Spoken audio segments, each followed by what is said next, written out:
Thank you for joining Toastmasters International's 2020 virtual convention. The session will begin in 5 minutes.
Thank you for joining Toastmasters International's 2020 virtual convention.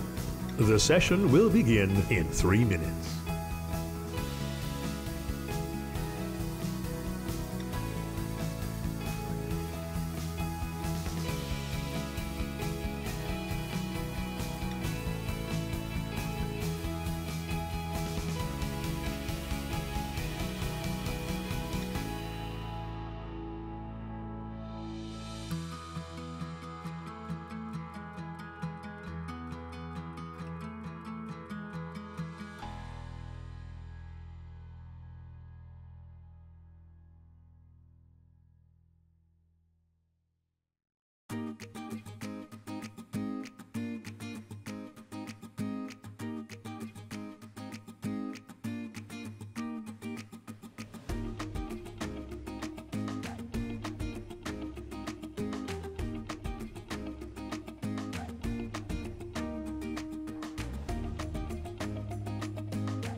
Thank you for joining Toastmasters International's 2020 virtual convention. The session will begin in 1 minute.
Toastmasters and guests, it is my pleasure to welcome International Director of Region 8, Distinguished Toastmaster Anthony Longley.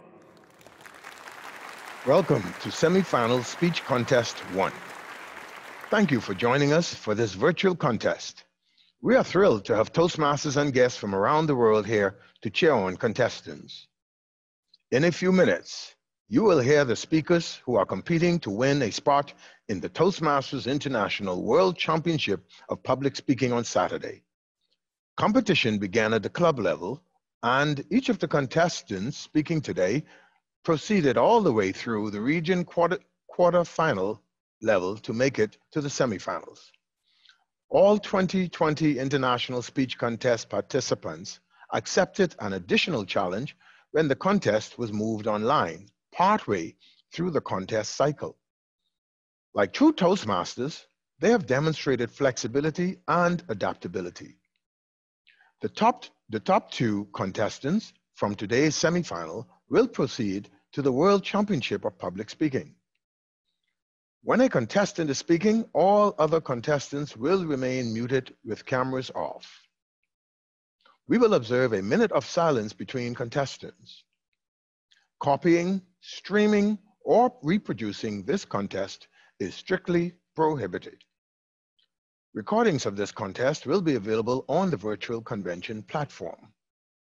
Please keep in mind that each contestant selects their own speech topics.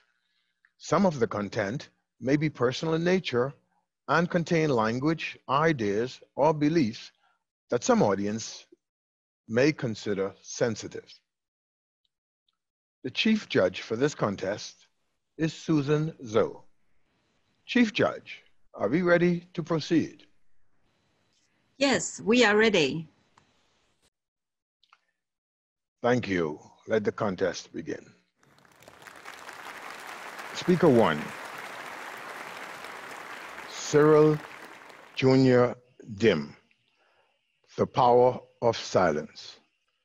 The Power of Silence, Cyril Jr. Dim. Polska dla Polaków. Polska dla Polaków. Polska dla Polaków.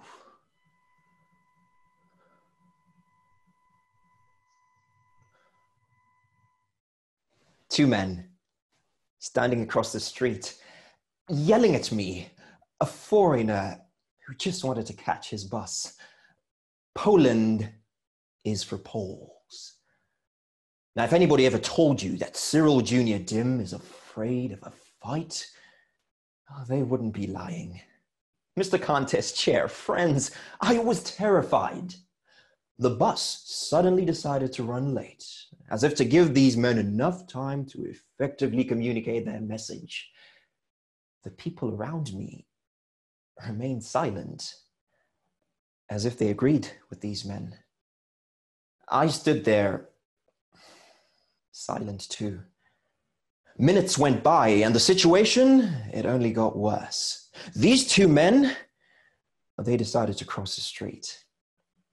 Now, I'm no stranger to a fight, and my mama knows about each and every fight I've ever been involved in. Sometimes after a fight, she would say, "You should have hit him harder." Most of the times, my mother would say, "Eish, why didn't you run away? Don't you have legs?" But every time, Mama would say to me, "It's okay to walk away. Just say nothing." You see, my mama is no stranger to the power of silence, because she herself was in a big fight not so long ago against me. I was a teenager at the peak of my identity crisis. I hated rules. I just wanted to do things my way. But I have an African mother. You see, she can slap you with her hand and her tongue. And if I'm being honest, I was no stranger to either. But I was like a sponge. The more you punished me, the more I learned to soak it up. One night I went partying and lost all track of time. Coming home after midnight, I had to sneak into the house. Guess who was waiting for me at the front door? Mama. I was ready for both hands for the tongue lashing of my life. But something stopped Mama. A voice of reason. I now know that that was the voice of her father, my grandfather. You see, my grandfather is no stranger to the power of silence because he was in the largest fight of all, a fight for his life.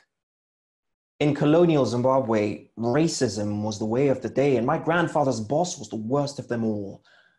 One day, during his lunch break, my grandfather walked into the kitchen to make himself some lunch. He took a few slices of bread, but made the mistake of putting butter on them. The boss walked in, and he could not contain his fury. This animal was eating bread with butter. So he kicked him. And he kicked him again.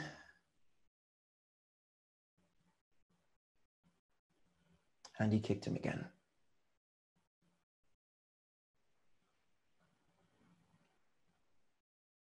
I need to tell you that my grandfather is no small man, and yet he never retaliated.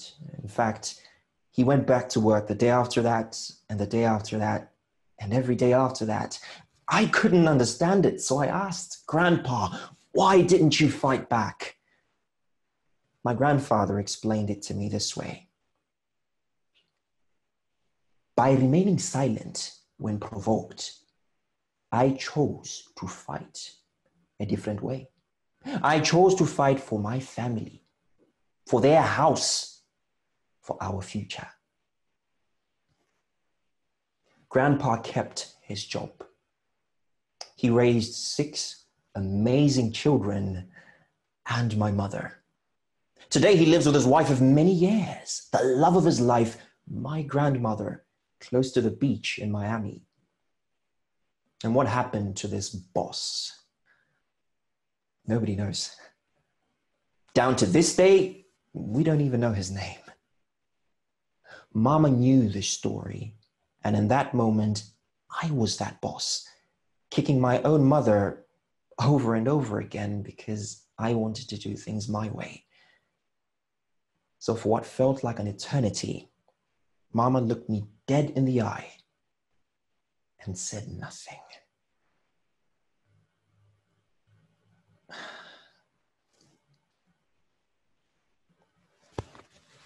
I felt so small, shamed without a single word. So standing at that bus stop that day, I had 3 generations of training. And while my silence may have looked like weakness, it spoke.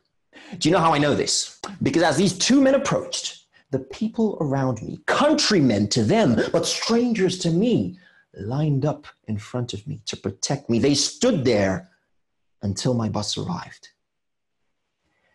I share this story not just because it happened to me, but because it represents what happens in each and every one of our lives. Sometimes we're provoked by people who know no better. Choose silence. Sometimes we want to prove a point. Choose silence. Sometimes we have to choose between revenge now and the last laugh tomorrow. Choose silence. In the words of a wise man, silence is the ultimate weapon of power. Yes, there is a time to stand up for yourself. There is a time to stand up for others. But there is also a time to fight a different way, to put down the fists, to hold back the sharp words. There is power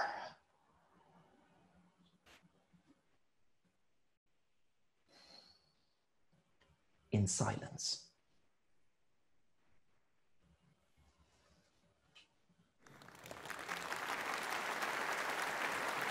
Thank you.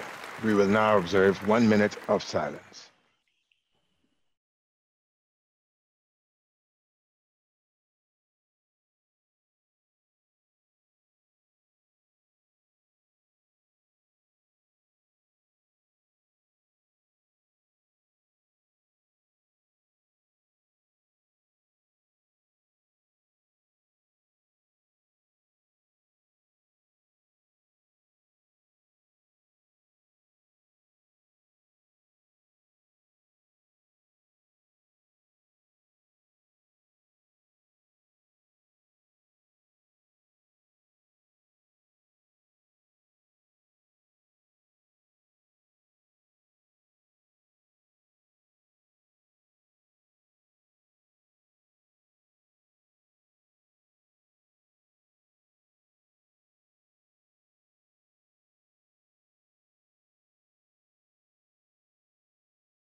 Speaker 2, Kitty Brandel.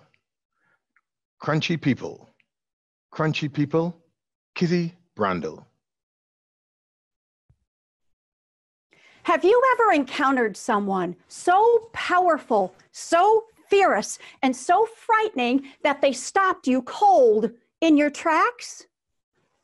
I was at the grocery store and I was standing over to the side of the aisle looking down at the grocery list on my phone when all of a sudden a petite elderly woman with curly gray hair crashed her grocery cart into mine. She scared me half to death. And then she waved her cane in the air and pointed it directly at me and yelled, "Get off that thing! You young people are always on those phones. Get off that now." And then she pulled her grocery cart back and took off down the aisle as fast as she could go. I was shocked. She said I was young. Contest master, fellow Toastmasters, and to anyone else who will never use their phone in the grocery store again. That lady was grumpy. She was in a bad mood and shared it with everybody. But we all know people who are moody and grumpy, don't we? My husband made up a special name for me when I'm grumpy. He lovingly calls me Crunchy. He'll look directly at me and say, "Kitty, you're crunchy." It's a term of endearment we use when people are grumpy. Crunchy. It's no secret that emotions are running very high right now in society. And when emotions run high, empathy runs low. And when that happens, even the most wonderful people have access to their crunchy side. And we know that elderly people aren't the only people who are crunchy. What about kids? Do you think kids can be crunchy too? Oh, not your kids, other people's kids. Yes, kids can be crunchy too. The perfect example of that was when I took my best friend out to dinner for her birthday. There was a young family sitting right next to us. They had a little boy who was screaming and throwing things at his parents. Then all of a sudden, the little boy took his full glass of juice and threw it up into the air, and it came pouring down all over me. I couldn't believe it. His mom was over there consoling him, talking to him in a nice, soothing voice. "It's okay, honey. Don't worry about it. It's all right, sweetie." I wanted to do what any good mom would do in this situation. Give unsolicited parenting advice. That little boy was crunchy. We'll call him Bite-Size Crunch. What if we could see the world play out through another person's eyes? What kind of world would we see? I was standing in the grocery aisle, still in shock over what happened, when an elderly man approached me. "Excuse me, miss, have you seen my wife? She's about this tall and carries a cane." "Yes, I saw her. She went down that way, sir. But I don't think she's in a very good mood today. She crashed her grocery cart into mine, and then she started yelling at me." The elderly man looked at me with his worn and tired eyes and said, "Oh, I'm sorry about that, honey. Thank you for telling me. I've been having a hard time keeping her calm these days. Oh, honey, you would have loved my Miss Emmy before dementia took her away from me. Now, I better be getting on to find her." He walked away, and I just stood there with tears in my eyes, feeling so ashamed. I was in the bathroom trying to get all of that sticky juice out of my hair when the little boy's mom walked in. Oh, good, I thought. Now's my chance to share my motherly pearls of wisdom. But before I could say anything, the young mother looked at me with tears in her eyes and said, I'm sorry about all of this. I apologize for my son. I've really been struggling lately. The doctors have changed my son's medication and he still can't control his emotions. The counselors told me that I need to remain calm and talk in a soothing voice when he has these outbursts, but nothing seems to be working. As a mom, I feel like a complete failure. I don't know what to do anymore. Rather than giving her any advice, I just gave her a hug. And as I stood there with her, both of us crying, I realized that she was the one teaching me. Our life stories aren't painted above our head as a visual aid for the whole world to see. In this fast-paced world we live in, we don't always take time to feel each other's pain. I didn't. Apparently, I was the one who was crunchy. I learned that I needed to embrace the spirit of empathy, because empathy allows us to honor each other's pain and fear with grace and compassion instead of judgment. Fellow Toastmasters from around the world, what if you could see the world through another person's eyes? You might see a world in desperate need of the compassion and empathy that you have to offer. We can use empathy to build bridges between cultures, races, religions, and even with crunchy people. Contest master. Please observe 1 minute of silence.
Speaker 3, Mario Lewis. Size matters. Size matters. Mario Lewis. I was hanging out with a few friends when my girlfriend got hold of my driver's license. After scanning it over briefly, she lets out this. Someone lied to the DMV. You're not 5'7". You're not even close. In that brief moment, she jokingly uncovered my insecurity, bruised my fragile ego, and started down the path to becoming an ex-girlfriend. Contest chair, and anyone who has stretched the truth just a little, I am vertically challenged. You can't see online, but I'm short. And I've been this way probably since the day I was born. But for most of my life, it was my insecurity from being short that was causing me to come up short. Is your insecurity causing you to come up short? We all have insecurities, self-doubts about the way we look, who we are, how other people view us. For me, it started at an early age. As a child, I began to realize that there were things I'd never be able to achieve, such as dunking a basketball, retrieving books from the top shelf, or dancing with girls wearing stiletto heels. The truth is that over the years, the teasing and the bullying chipped away at my self-esteem. As a teen, I became chronically shy and withdrawn. Because of my insecurity, my voice was effectively silenced. To comfort me, my loving mother would hold me and remind me, saying, "Baby, your height, not important. Focus on the size of your dreams." Her words motivated me as I ventured into adulthood to take on the challenges that life would offer. But whenever I experienced disappointment, whenever I experienced failure, my height would become that crutch that I would hold on to. For example, if a girl wouldn't go out with me, it was because I was too short. If I didn't get that promotion at work, it was because I was too short. If I didn't win this speech contest, you get the picture. My height became my excuse for all my shortcomings. Has your insecurity become your excuse? That soon-to-be ex-girlfriend, she saw the pain of my insecurity. It was hurting our relationship. One day we were arguing. She said to me, "Your problem is in your mind. You're not just vertically challenged, you're mentally challenged." I turned to her and I said, "Nothing." She was right. In my mind, I had stamped myself a failure. I have since learned the height on my driver's license, it never mattered. My insecurity came from within. To overcome it, I needed to create a greater vision for my life. Like my mother said, focus on the size of your dreams. Because with big dreams, you can see beyond the limitations of your today. You can see over the obstacles of your today. You can see through the challenges of your today, and you will find the promise, the potential, and the possibilities of your tomorrow. It was with that new understanding and that new vision that I finally began to get past my insecurities to find personal acceptance. The ability to love myself, all 5'5" and a half of myself, not in spite of who I am, but simply because of who I am. So what if I'm not like Denzel Washington or Dwayne "The Rock" Johnson or Aaron Beverly? Look at them. They're tall, dark, and handsome. For me, 2 out of 3 is okay. But friends, the path to personal acceptance is neither straight nor is it easy. That soon-to-be ex-girlfriend, I married her. And whenever she saw me discouraged or wallowing in self-pity, she would remind me, Dr. Martin Luther King was 5'6", and he had a dream. You at least need to have a plan. By surrounding myself with people who provided me with words of inspiration, I built my self-confidence and eventually found my voice. Now I can stand tall and pursue my dreams in front of you. Friends, what is your insecurity? What are you doing to overcome it? Create that new vision. Seek personal acceptance and surround yourself with the right people, and you too will find your voice. But it begins by focusing internally on the thing that matters most. Because at the end of the day, it is the size of your dreams that matters. Contest chair. Please observe 1 minute of silence.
Mike Carr.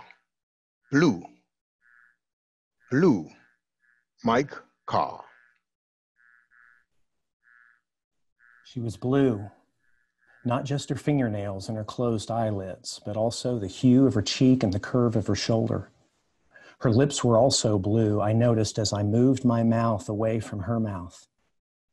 And then she opened her eyes and she looked at me and she said, "You're not a bad kisser." Contest chair, fellow Toastmasters, my friend Maria Kirkland was born with a heart condition called stenosis that left her blood under-oxygenated and left her very pale skin a bluish color. I had known her as long as I could remember, and I thought she was just so cool because I had other blonde friends. I had other friends who were brown and black, but she was my only friend who was blue. We had become very fast friends because she loved to laugh at everything and every time. She was the kind of friend that told me about the guys she was dating, and I told her about the girls I was going out with. And then about 3 or 4 times in the 17 years that I knew her, we were standing in the shadow of a building or a bus or a birch tree. Her small chin rose toward mine, and she kissed me. And I was glad to kiss her back. On this particular day, though, she was blue. It was rare to see Maria in a sad mood, but as I came around the corner at school that day, I could tell that something was wrong. "Mike," she said, "I'm going to have another surgery." When I asked for what, her eyes cut over at me and she said, "I'm going to have a lip replacement because you're such a bad kisser." And I laughed. But as I laughed, she stared down at the floor for a long moment. And then it was gone, and she was sunny again. And she started telling me about how the night before at dinner in front of her very conservative grandmother, she got her words all mixed up and accidentally said a very bad word in front of her entire family. And I laughed so hard, I blew milk out my nose. I didn't see Maria for the next several days. I was sitting in Latin class and a note came to my teacher and it said that my mother was here at school and she wanted to see me. That's weird. I got out of class and I headed toward the principal's office, but my mother met me halfway. "Mike," she said, "Maria died in heart surgery this morning." All of a sudden, my Mother's voice sounded like it was in a tunnel. It was blue, the sky the day of Maria's funeral. I just remember thinking how wrong it was that the most beautiful day of the year decided to wait to show itself until the darkest day of the year. All these wonderful things were being said about my dear friend, but I sat in the back of the chapel and I was numb because there was this portrait up at the front of the chapel that Maria's family had had painted of her. In it, she was all beautiful and blonde and pink, not blue at all. That angered me so much, I ran out of the back of the chapel into the graveyard, running among the graves, looking at all of them and seeing none of them. Why was I so upset by some silly pink portrait? I wouldn't know the answer to that until I went into the mountains about 12 months later just to clear my head, just to breathe in some clean, crisp mountain air. As I sat on the side of the mountain with my head in my hands, I began to realize something. That the reason that pink portrait bothered me was that it just wasn't her. But I realized something even more important. Maria had always known that she would die at a young age. It was apparent to me now in little things that I remembered her saying. And that's why she would always be around us and would be looking around and saying, what more joy, what more laughter, what more excitement could be squeezed into this very precious moment in which we were all standing? Because it was so obvious to me now that she had decided to embrace the reality of a short life and not just exist within its constraints, but to truly live. And why not? She knew she might literally die tomorrow. I thought Maria was so cool because she was blue, when in actuality it was because she turned up the volume on experiences for all of us when she was around. Experiences like trying to kiss as many boys in her high school class as she possibly could. I was aghast that I was not the only one. As I sat on the side of that mountain, I felt my spirit move onto a new path, one in which I, like Maria, wanted to try to squeeze more joy and laughter into every moment. And so that's why even today, all this many years later, if I'm doing something boring, like standing in a long line with my children, I will look at them and then I will start singing at the top of my voice, bop, dooby tap, tap, too, bop, rubber tap, tap, too. And my kids start crawling inside their clothes trying to get away from me. They're so embarrassed. And I just laugh. And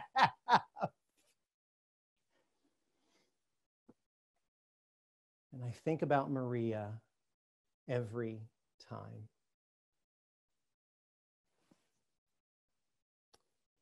And so I have a question for you.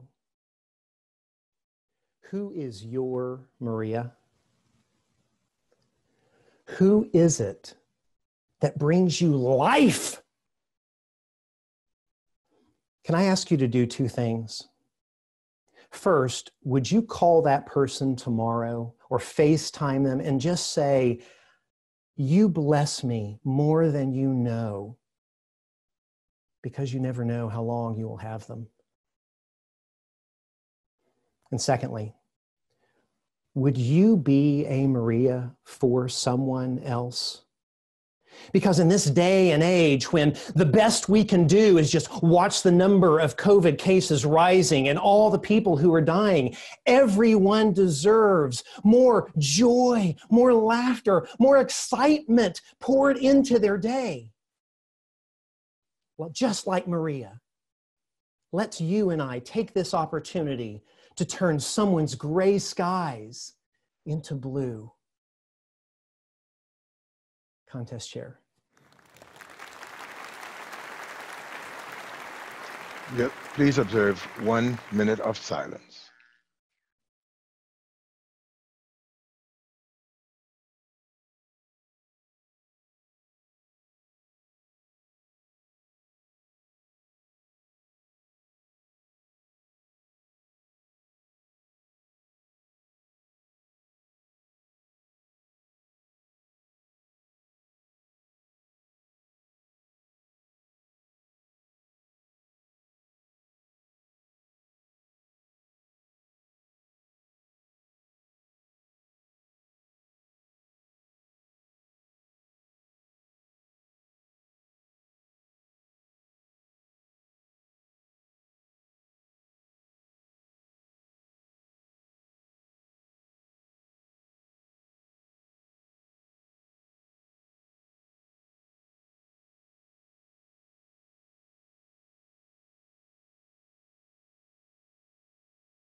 Speaker 5, Benjamin Wyo.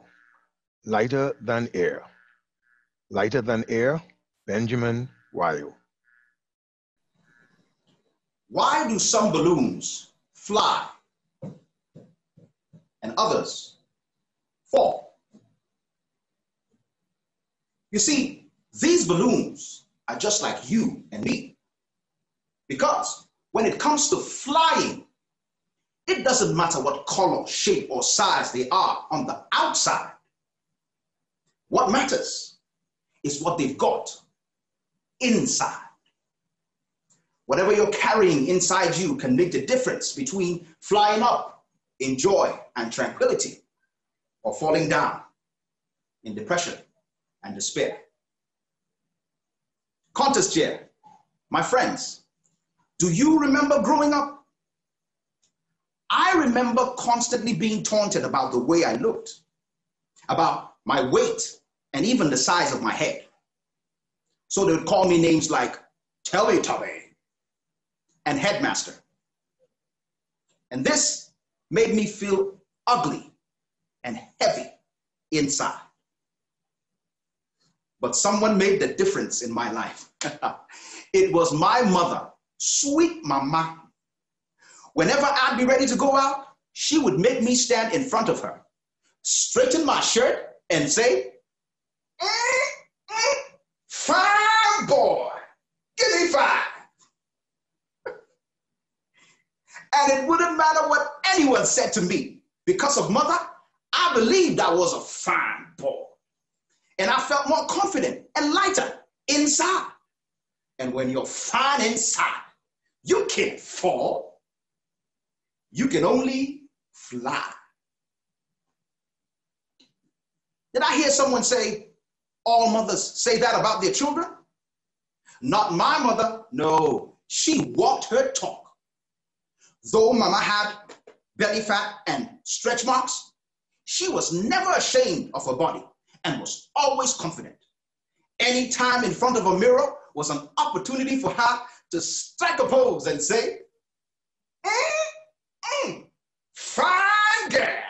Mwah!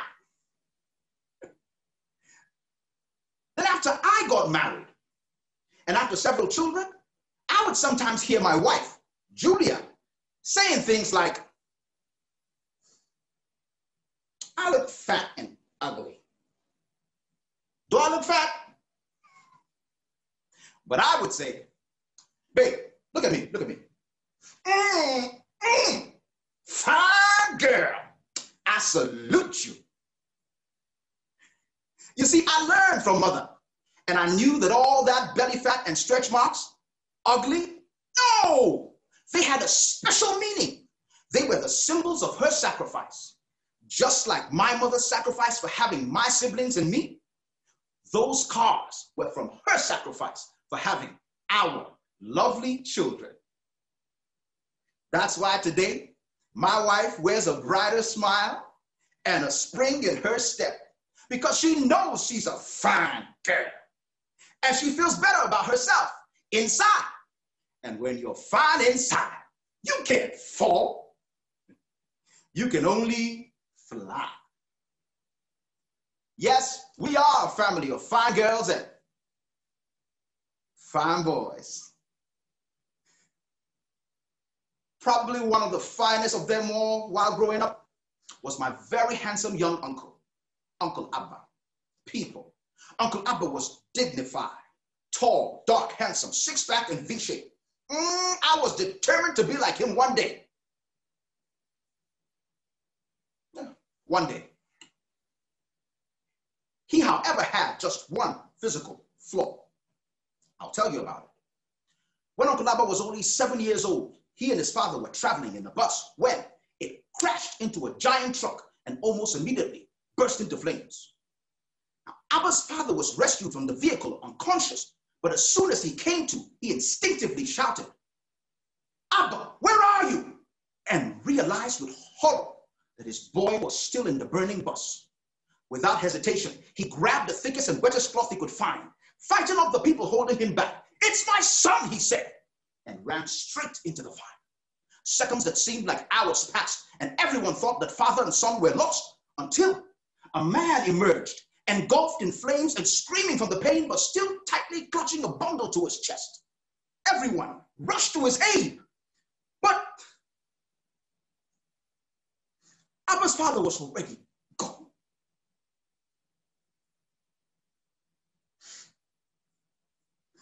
In his arms was the bundle. They opened it, and there, lying unconscious and slightly burned, but still alive, was little Abba. His father had saved his life. Today, Abba wears his own flaws, the scars from those burns on his cheek and body. And when some people would almost make him feel heavy inside by mocking the way he looked, he would only smile, because he knew that those scars weren't ugly. No, they had a special meaning. They were the symbols of his father's sacrifice. He knew that even though a fire had burned and left a mark on his face, his father's love had burned even deeper and left a greater mark in his heart. He knew he was loved, and he knew he was fine, and because he was fine inside, he couldn't fall. No, he could only. My friends, don't let ignorance and prejudice make you carry the weight of depression and insecurity. Fill your heart with love and motivation, because it's not what's outside that gives you true fulfillment. It's what you carry inside.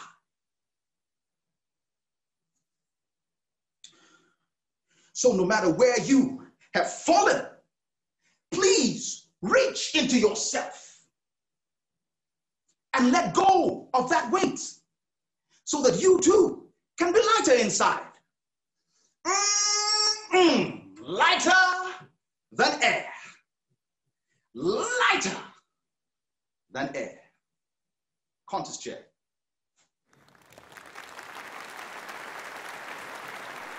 Please observe 1 minute of silence.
Speaker 6, Travis Dent, it's showtime. It's showtime. Travis Dent. Stand by, camera 1 with a 1 shot, camera 2 with a 2 shot, and 5, 4, 3, 2, 1, mics. Mr. Contest Chair, fellow Toastmasters, that was me directing a local television newscast. It was my first job out of college. I had drive, I had determination, and I had student loans. To help pay back those loans, I started working at a local television station. At first, I started out as a camera operator. Then I was promoted to an audio operator, but my goal and my dream at the time was to become a technical director. A technical director is responsible for everything that happens during a newscast, how it looks, how it sounds, and most importantly, a technical director made more money. When a position became available, I was promoted to direct a show called The News at Daybreak. Fellow Toastmasters, you should have been with me that first morning. I walked into the control room with my head held high, and I stood there in the darkness staring at all 25 monitors on the wall. It was a proud moment. I put on the director's headset. I took a seat in the nice plush leather director's chair, and I sat there mentally preparing myself for the show. I looked at the clock on the wall. It was 6:59, and in exactly 1 minute, I would have the opportunity to direct my very first show. But there was a problem, because when I looked to my right, I saw an empty chair where the producer should have been sitting. All of a sudden, boom, the control room door swings open and a fidgety producer runs over and he slams down a set of scripts beside me. So I took out my pen so I could make some notes on the show, but before I could finish, I heard over the speaker, "This is the news at daybreak." I panicked. I said, "Stand by camera one," and I punched up camera one, and both of my anchors were looking at camera two. I said, "Turn to one." They turned to camera one. Next, the male anchor starts reading the following story, and he says, "Take a look at this hidden video from overnight." Now I'm sitting at the board and I'm trying to find the video, and I can't find it anywhere. And I'm thinking, it's hidden. By the time I find the video, they've moved on to the next story. And just when I think things could not get any worse, I put up a shot of our female anchor with a graphic. But instead of putting the graphic beside her face, I put the graphic over her face. Now I know you're wondering, what was on the graphic? It was a picture of a bulldog that said, "Please adopt me." It was bad. After the show, the producer stormed out. He wouldn't even look at me. I was upset. I was angry.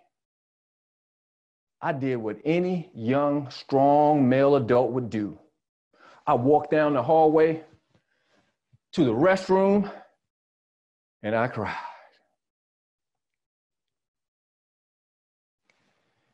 Later that morning, the producer and the anchors met with my boss, Mr. C. And in this meeting, they told him that I wasn't ready and that I should be fired. I'm sitting back at my desk. The phone beeps. I pick it up. It's Mr. C. And he says, "Travis, come see me." I said, "It's showtime." I walked the long hallway to Mr. C's office. And as soon as I step in the door, he says, "What happened?" I said, "Mr. C, the producer came in late. I didn't have time to mark my scripts, and I was nervous." We sat in silence for a moment. And then he says, "Travis, I believe in you. And I know you have the skills to do this. But tomorrow, I need for you to walk into that control room and prove it to everyone else." But it's what he said next that really resonated within my soul and has stayed with me all these years. He said, "Never let what others can't see determine what you can be." Never let what others can't see determine what you can be. Now, with this newfound wisdom and confidence, the next morning I walked into the control room. I said, "Stand by camera one with a one shot, camera two with a two shot, and 5, 4, 3, 2, 1, mics." And it was showtime. I directed a flawless newscast. And in the coming months and years, I developed a friendship and a bond with the same people that wanted me fired. Fellow Toastmasters, Has someone doubted you?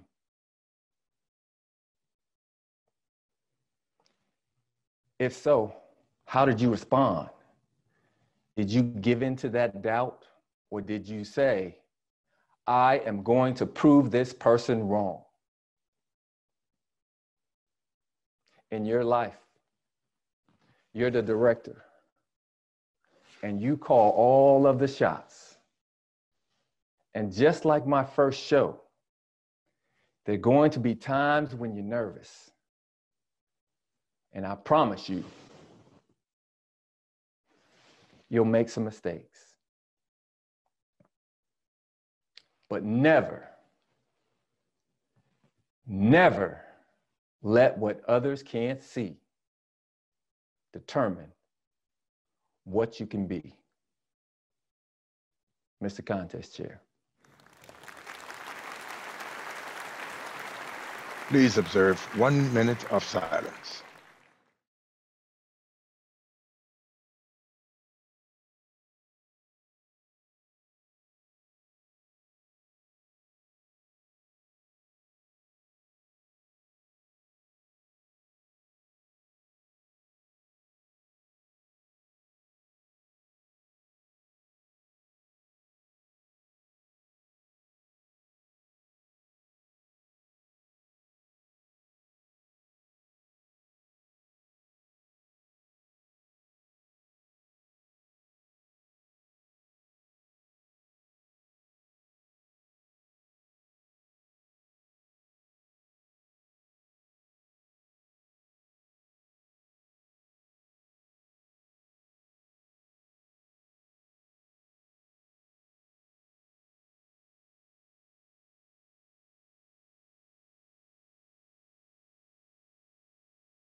Speaker 7, Kin Ung.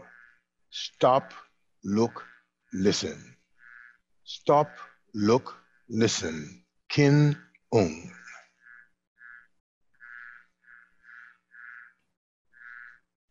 Oh, what would you do if your football gets stuck in a tree? Throw something at it, right? Get it down. I picked up a big, solid rock, took aim when I heard Mom's voice. Stop! Look at me! Listen, don't throw that rock. It'll hit my car. Parked by the tree was her beautiful green vintage car. Its hood glittered and sparkled like emeralds. Now, I love that car, but as a teenager, I love my football more.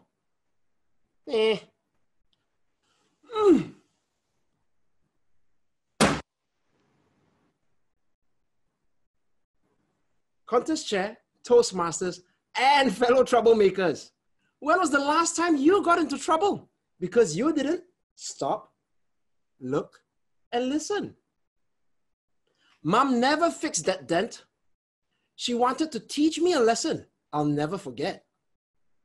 Little did I know, that lesson would change my life. At home, I stopped playing with my phone, looked after Mom, and listened to her complaints. Guess what? I felt loved. In social life, I stopped playing football, looked at pretty girls, and listened to their problems. Guess what? I found a pretty girlfriend. We planned to have beautiful babies. Life was great. Now I gotta work hard, make some good money to prepare for marriage and a family. Then life got busy. And when life gets busy, it's easy to forget the people that matter, isn't it?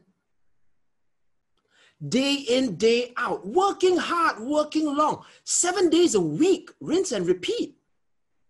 Mom said, Ken, you treat this house like a hotel. I never see you at home anymore. I won't be around forever, you know. My girlfriend said, Ken, you keep sending me flowers, but we don't talk anymore. I can't live like this, you know. Even my dog said, Kin. But my reply was always the same. Yeah. When I'm done with work, okay? But does work ever end? Late one night at the office, I got a call from a friend. Kin, come to the club now. I saw your girl kissing some guy. I thought, what? Nah, can't be. And the next day, I went to her place. And from the look on her face, I could tell something had gone terribly wrong. Didn't I love you enough? Didn't I send you flowers? Didn't we plan to have beautiful babies? And with just 2 words, it's over. My life came crashing down.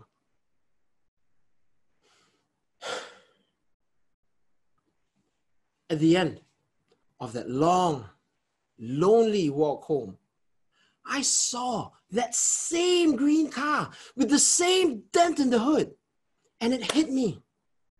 I've forgotten to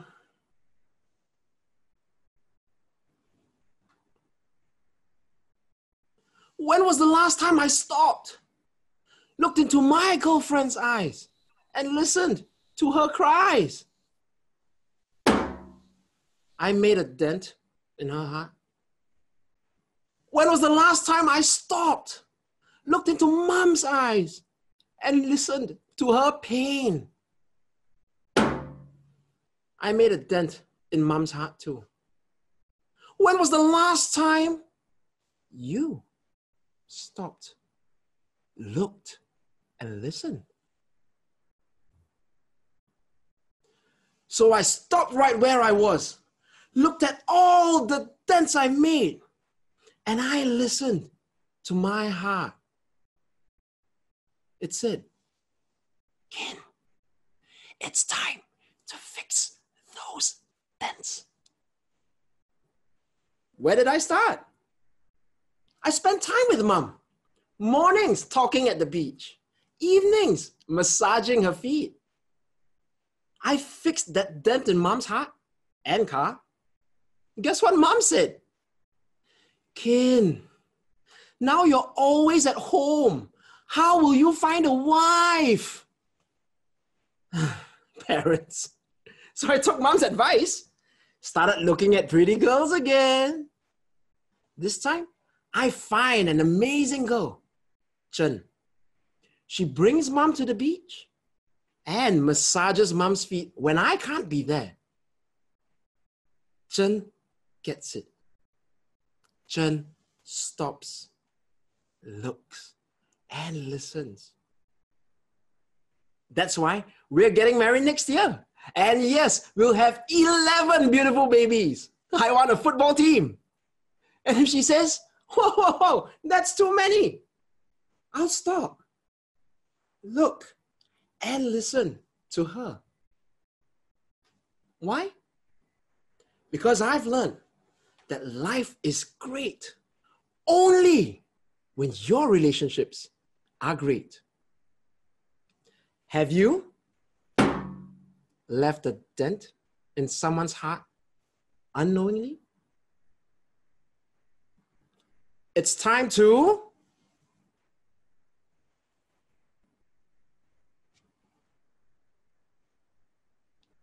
contest chair. Judges, please submit your ballots. We'll call for silence until all ballots have been submitted.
It's time now to hear from our contestants. Speaker 1, Cyril Jr. Dim. Where are you from? What district are you representing? And what is the name of your club? Thank you, Mr. Contest Chair. I am from Zimbabwe. I represent District 108, and my home club is Wrocław Speakers in Wrocław, Poland. What motivated you to join Toastmasters? It was spite. I remember the first Toastmaster I ever met. I didn't like him at all. So I told myself, I'm going to join Toastmasters and do whatever they do at Toastmasters better than this guy so I could rub it in his face. In the end, I joined Toastmasters and I fell in love with the community, with the family, with the idea of leadership and public speaking. So while the initial idea was to spite someone, I joined and fell in love with Toastmasters. Thank you so much, and we appreciate your inspiring speech here today. Number 2, Kitty Brandel. Where are you from? What district are you representing? And what is the name of your club? I am from Sandusky, Ohio. I'm representing District 10, and the name of my club is Word Warriors in Westlake, Ohio. How has Toastmasters impacted your life? There are so many different examples over the past decade where Toastmasters has made an impact on me. But Contest Chair, I'll have to say that over the past 5 months, it's made more of an impact on me than ever before. I have never seen a group of leaders come together like I've seen District 10 come together. I've been so inspired by that. It makes me want to be a better leader. I've been inspired mostly because I've seen more than ever with District 10 and even at the international level that Toastmasters have what I call grit. And I appreciate that so much. It's made a huge impact on me, and it truly does want to make me a better leader. Contest Chair. Thank you so much for your inspiring speech today, and we congratulate you. Speaker 3, Mario Lewis. Where are you from? What district are you representing? And what is the name of your club? Hello, Mr. Contest Chair. My name is Mario Lewis, as you indicated. I am representing District 46. The club name is Federal Reserve Oratory Group, and it's more affectionately referred to as FROG. But I'd also like to give a shout out to my second club, which is Impact 21 in Rahway, New Jersey in District 83. What has been your most memorable experience with Toastmasters? I've been blessed with many memorable experiences within my Toastmasters journey. I would say the most memorable is in 2018, where my club members, they threw a recognition event for some of the work I'd done in helping coach some of the other members. And the club president at the time, Margarita Estrada, who's serving as my coach for this contest round, she and the club members put together a complete surprise event. They invited some of the top speakers from District 46 and 83, and it was just a complete surprise. I walked in expecting to be the Toastmaster for the day, and all of a sudden they were having a recognition event. And so it was a night of speeches, it was a night of fellowship, it was a night of fun, which really reminds you that Toastmasters is an organization about people. It reminds me that people who celebrate each other, who help each other to grow and create lifelong friendships. So that is truly my most memorable, and I'm happy to be a part of the family. Fantastic. Well, thank you for your inspiring speech this afternoon, and congratulations. Mike Carr. Where are you from? What district are you representing? And what is the name of your club?